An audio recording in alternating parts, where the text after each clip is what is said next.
Thurston, captain of Bedfordshire this year. George, how you doing? Yeah, not too bad, Cal. How you getting on? Yeah, I'm good. Thanks, mate. So, George, just tell us a little bit about your journey in cricket and where you started. I know you were a Bedfordshire junior, and really you played the whole way through and are a big success story for the national counties. Yeah, so I originally played, I think, for the under-10s at Bedfordshire. So I started my Colts cricket at Flitwick, which is in Bedfordshire, which is now where I play, and captain them as well. Started playing the under-10s. I think my first memory of playing for Bedfordshire was the Royal Suffolk Festival, I think they called it, over at Royal Ipswich College or something like that, I think it was. It's probably my first memory of it. Went on tour for 3 or 4 days with the new bunch, which was good fun. Believe it or not, I used to bowl leg spin back then. So that was my first experience with Bedfordshire, deciding to try and roll some of them out on that camp for the first time, which was, again, a bit of a laugh. So, yeah, and to be honest, I played every age group all the way up through there, to be honest, and gradually sort of grew a little bit from my small 4-foot self to become a bit more powerful at the crease batting, which allowed me to, progress through the ranks doing that. So obviously predominantly became a batsman by the time I sort of started pushing out the 17s into the senior stuff. I think I had a brief spell, maybe one summer where I sort of was in amongst the senior side, but didn't really get much of a crack. And then, I was just turned 18, I think, or was just about to turn 18 when I got my first call up, which I managed to get all of one ball out of my way with a nice first ball duck to start the career off, which many people still remind me of to this day. But so it was a bit of a strange start. I didn't get picked for the following game. Bizarrely, someone then dropped out because they had to resit an exam. And then next thing you know, I was at Northumberland away for my first away game, trying to balance a bit of fun and actually then try and get some runs to get myself back in the reckoning. Which, lucky enough, I think I got 50 odd not out in one of in the 2 innings, and we actually won, chased 380 on the last day. So we had a good 3 days all around. That's fantastic. And for those who are unaware of the delights of Northumberland, that includes Newcastle, and tends to be a highlight of many Canteen fixtures. I think we've got this, haven't we?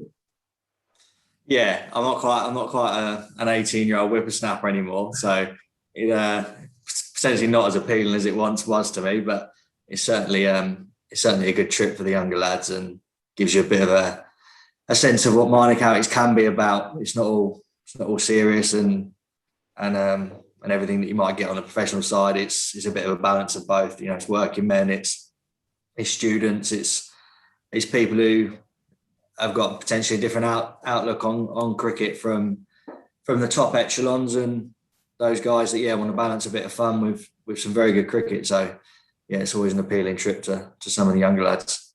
Yeah, and just for those tuning in today, I mean, there's 20 national counties, and that's a massive competition, isn't it? I know we're split into divisions, but how do you see the Bedfordshire season shaping up at the moment? I know they've canned the T20 for the time being, but there's still a 50 over comp and 3 days to be won. Bit of silverware?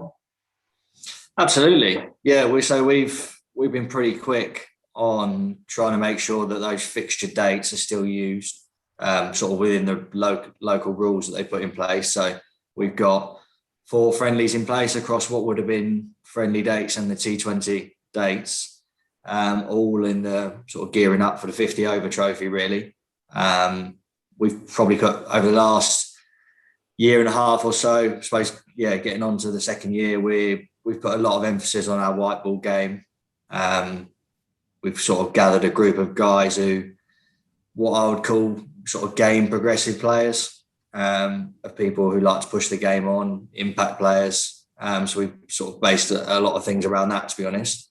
I suppose mainly with the idea of the 3-day games will come towards the back end of the season. We'll see what our injury list looks like. We'll see what form looks like, and then we can reassess that, because ultimately if we got our best players involved for the early stages, we're starting to form a side that might obviously also compete in the 3-day side. So we're fairly positive, especially after last year where we changed a lot.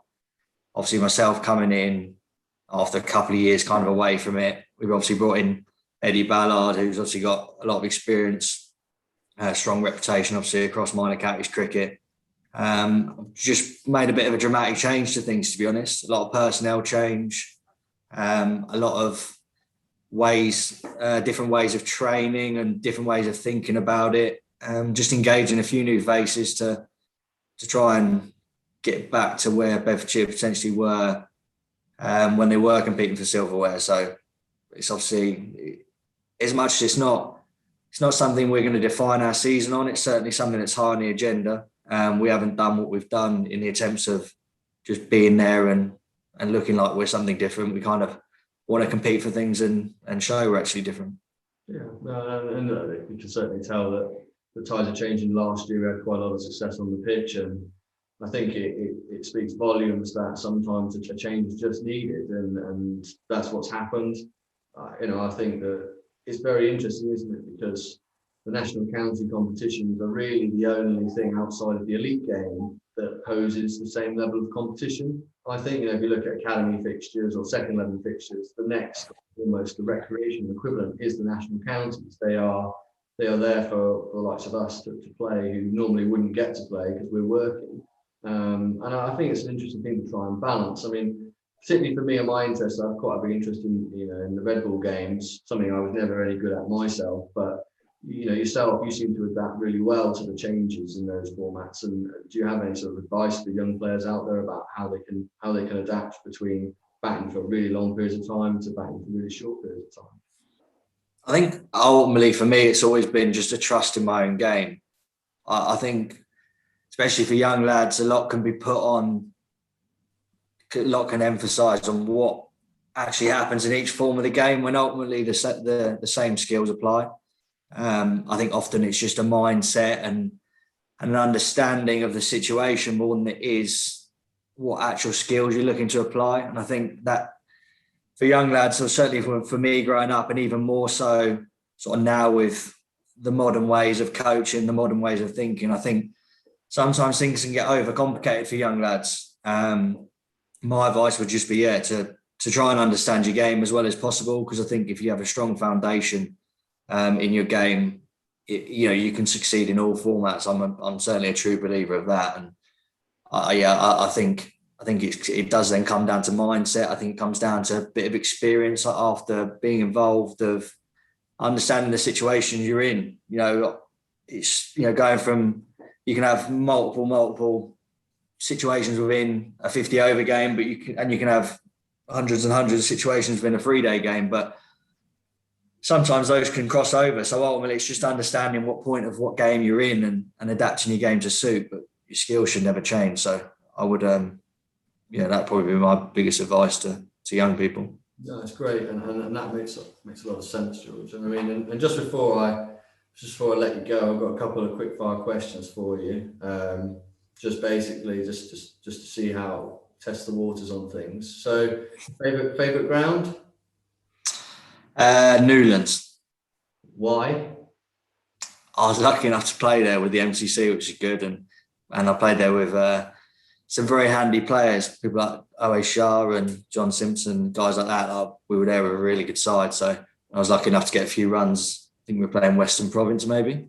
But yeah, we played on the 6-day pitch of where Stokes had just whacked 250. So decent memories of that trip and that game.